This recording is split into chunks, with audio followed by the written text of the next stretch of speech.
할렐루야, 새로운 10월이 되었습니다. 10월 한 달도 신실하신 하나님의 언약의 말씀을 붙잡고 믿음의 삶 살아가기를 소망하면서 10월 1일 새벽 기도회를 하나님께 올려드리도록 하겠습니다. 하나님께서 오늘 우리에게 주신 말씀은 에스겔서 16장 53절부터 63절까지 말씀입니다. 10월 1일 목요일 말씀인데요. 제가 59절부터 63절까지 말씀 봉독하도록 하겠습니다. 나 주 여호와가 이같이 말하노라. 내가 맹세를 멸시하여 언약을 배반하였은즉 내가 내 행한 대로 내게 행하리라. 그러나 내가 너의 어렸을 때에 너와 세운 언약을 기억하고 너와 영원한 언약을 세우리라. 내가 내 형과 아우를 접대할 때에 내 행위를 기억하고 부끄러워할 것이라.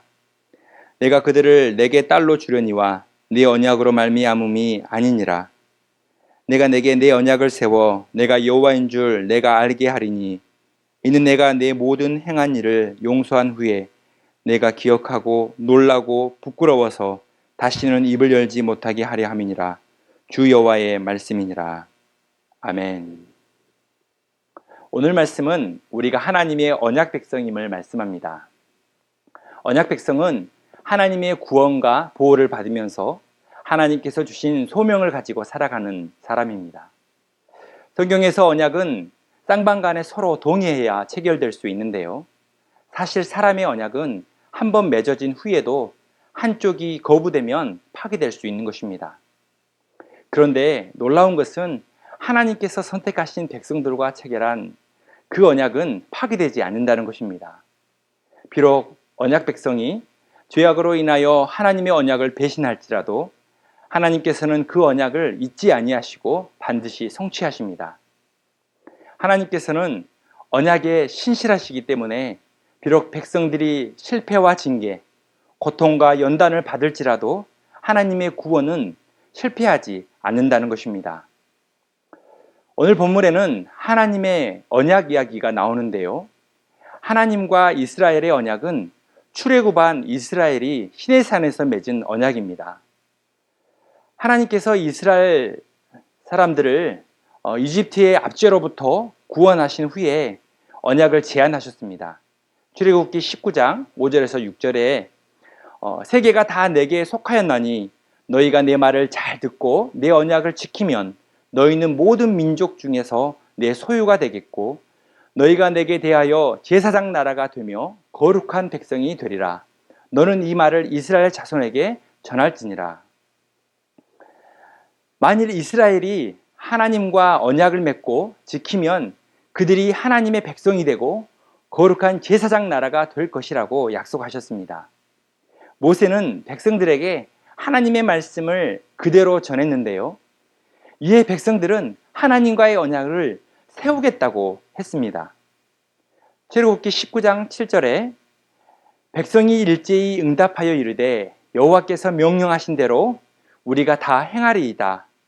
모세가 백성의 말을 여호와께 전하매 이스라엘이 하나님이 제안하신 그 언약에 동의하였습니다. 쌍방 간에 이제 언약이 체결되었습니다. 이제 하나님은 이스라엘의 하나님으로서 그의 백성인 이스라엘을 구원할 뿐만 아니라 그들을 보존하고 그들의 행복을 책임지십니다. 그리고 이스라엘 백성들은 하나님의 백성으로서 오직 하나님만을 신으로 인정하고 예배해야 하는 의무를 지게 되었습니다. 그런데 오늘 본문에 에스겔서 16장 59절에 보면 유다 백성들이 하나님과 맺은 언약을 배반하였다고 말씀합니다. 59절 읽어보겠습니다. 나 주 여호와가 이같이 말하노라. 내가 맹세를 멸시하여 언약을 배반하였은즉 내가 내 행한 대로 내게 행하리라. 유다 백성들이 하나님과 맺은 언약을 멸시하였고 음행과 우상 숭배와 온갖 죄악을 저질렀습니다. 하나님과 맺은 언약에 대하여 불성실하는 정도가 아니라 완전히 불이행을 한 것입니다. 사실 하나님과 이스라엘의 언약은 이스라엘의 불이행으로 말미암아 파기되어야 하는 것이 마땅합니다. 그런데 하나님께서 언약을 파기하지 않으시고 백성들이 징계를 받은 후에 새로운 언약, 영원한 언약을 세우시겠다고 말씀합니다. 60절입니다. 그러나 내가 너의 어렸을 때에 너와 세운 언약을 기억하고 너와 영원한 언약을 세우리라. 하나님께서 영원한 언약을 세우시고 언약을 갱신하신다고 말씀합니다. 유다 백성들은 하나님과 세운 언약을 잊어버리고 제멋대로 살고 있었지만 여호와 하나님은 이스라엘과 세운 언약을 기억하고 계십니다. 하나님은 유다 백성들과 달리 그 언약을 기억하시는 하나님이십니다.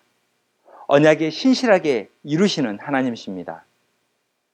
비록 죄악에 대한 심판이 임박했지만 이 모든 고통 또한 언약을 성취하기 위한 과정입니다.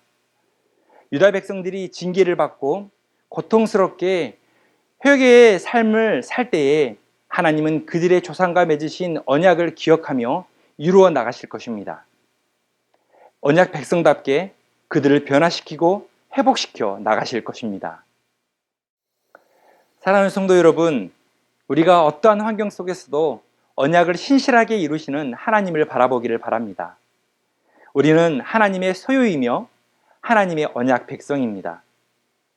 62절에 내가 내게 내 언약을 세워 내가 여호와인 줄 내가 알게 하리니 라고 말씀하셨습니다. 우리는 예수 그리스도를 믿음으로 말미암아 하나님과 영원한 새 언약을 맺은 구원받은 백성입니다. 구원받은 자녀입니다. 이 언약은 절대로 파괴되지 않는 것입니다. 하나님과 맺은 이 언약을 우리가 말씀과 기도로 묵상하면서 하나님을 더 깊이 알아가는 복된 삶이 되기를 바랍니다. 또한 하나님의 크신 은혜에 응답하며 삶 속에서 겸손과 회개의 삶을 살아가기를 소망합니다. 하나님께 자신의 죄를 용서받은 사람은 하나님의 크신 은혜를 생각하면 생각할수록 감사와 은혜가 더 깊어지게 됩니다. 다시는 죄된 삶으로 되돌아가지 않겠다는 결심을 하게 됩니다. 겸손하게 믿음으로 은혜 받는 자의 합당한 삶을 살아가게 되는 것입니다. 우리 모두는 사실 예루살렘이 가지고 있는 죄악의 속성을 그대로 가지고 있는 연약한 사람입니다. 하지만 태평양 바다 한가운데에 던져진 물건처럼 하나님께서 회개하는 죄는 하나님께서 다시 찾지 않으시고 기억하지 않으신다고 하셨습니다. 63절 말씀과 같이 내가 얼마나 부끄러운 죄를 용서받았는지, 얼마나 큰 은혜를 받았는지를 생각해 보면 감사하며 살아갈 수밖에 없습니다. 또한 그 감사와 은혜를 나누며 살아가게 되는 것입니다. 이것이 은혜 안에 거하는 삶인 것입니다. 자격 없는 자에게 주시는 하나님의 긍휼과 사랑을 기억하며 죄 가운데 살지 않고 은혜 아래에서 살아가는 복된 삶이 되기를 바랍니다. 겸손하게 우리의 삶을 하나님의 말씀과 기도로 세워나가는 거룩한 성도님이 되시길 소망합니다. 우리 말씀을 적용해 볼까요? 내가 다시 기억해야 할 하나님의 언약은 무엇입니까? 언약을 이루시는 하나님의 은혜가 필요한 삶의 현장은 어디입니까? 약속한 것을 꼭 이루시는 하나님의 언약을 묵상하고 기도하는 10월 한 달이 되기를 소망합니다. 추석 명절 기간에도 우리가 받은 감사와 그 은혜를 귀하게 나눌 수 있는 성도님이 되시기를 축복합니다. 다 함께 기도하겠습니다. 언약을 이루시는 하나님, 자격 없는 자에게 주시는 하나님의 구원과 언약에 감사를 드립니다. 어렵고 힘든 시기에도 하나님의 신실한 그 언약을 기억하며 말씀과 기도로 살아가는 복된 성도의 삶이 되게 하여 주옵소서. 하나님의 크신 은혜에 응답하는 삶이 되게 하시고 항상 겸손과 회개로 거룩한 삶을 살아가는 복된 성도의 삶이 되게 하여 주옵소서. 10월 한 달도 우리 성도님들의 가정과 자녀와 일터 위에 하나님 축복 주시고 동행하셔서 항상 하는 모든 것들 위에 하나님의 언약이 신실하게 이루어지는 은혜를 경험하게 하여 주옵소서. 감사하며 예수 그리스도의 이름으로 기도드립니다. 아멘.